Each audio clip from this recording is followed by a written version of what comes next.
काढून.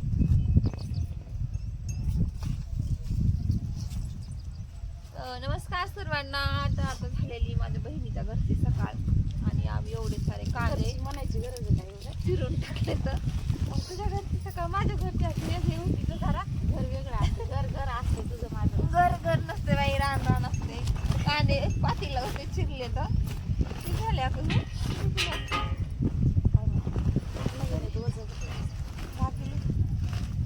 10 किलो कांदे चिरले सकाळी सकाळी. आधी जेवण केलं. 10 किलो नसते वाळून 10 किलो केलं.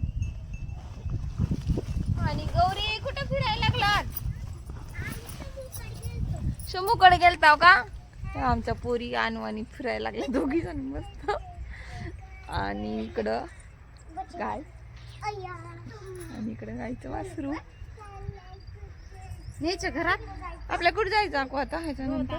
गवत आणायला जायचंय गाईला उसाच्या रानात. जायचं कसं थोडं कंटिन्यू करा. कांद्याची पात बी गायला टाकायला लागलीस का? खाती का? वाटच बघू लागली काय तू कधी कांद्याची पात टाकती. काय पळायलंय?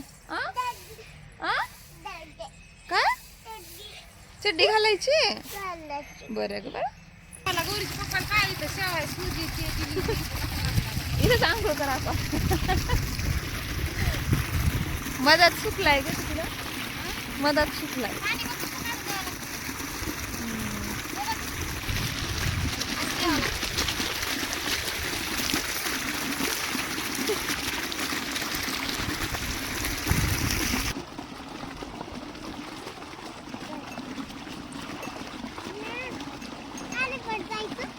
यायचं नाही ना भाऊ पाणी. तुम्ही कसं काय आलं रे? गेलं बस झालं. ए पाणी कुठं सोडलंय? दादा पाणी तिकडं काढलं काय? काय ग भुईमुग भिजवायचा बघ ना. ते भुईमुग बहिणी तर दरवाजा लावून ये गौरी. इथूनच काढायचं ते कधीच गाठ झाले नाही तिथे.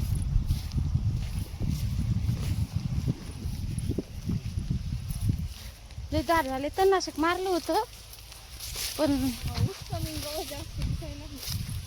असंच असते. हे बघ हे घेऊ आज.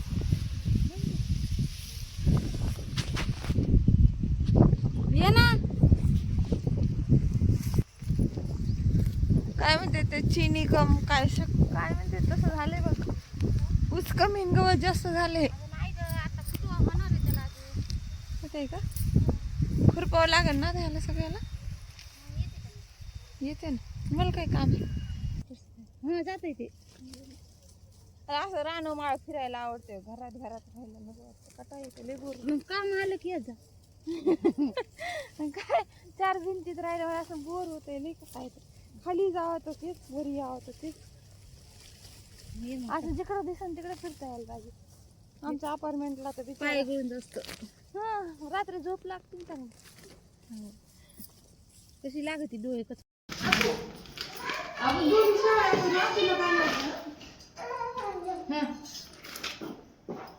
आम्ही दोघी शेवायचं सोजीचं पीठ ठेवायला लागलो.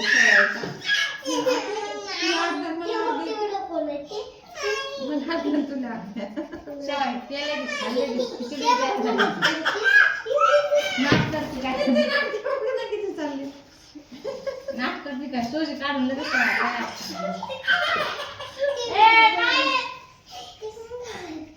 काय बाळा तुमची किती किरकिर ग. तुमच्यामुळे आम्हाला एकत्र यायचं सुद्धा काय आलं. ती गेली आली ती नाही खात. अच्छा 3रं काम आहे का? रोजचे काम भांडे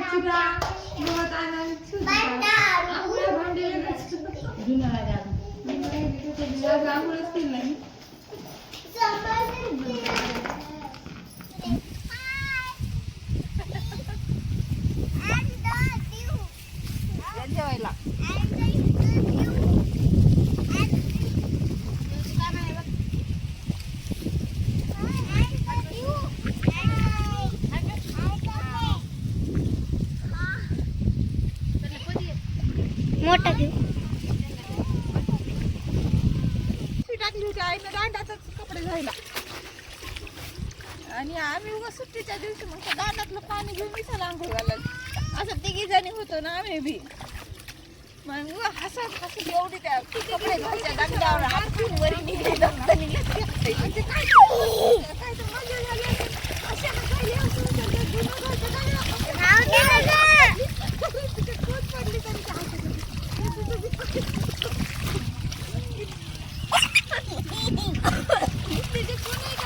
दूध आवायचं सुटली हसायचं. घरी तसं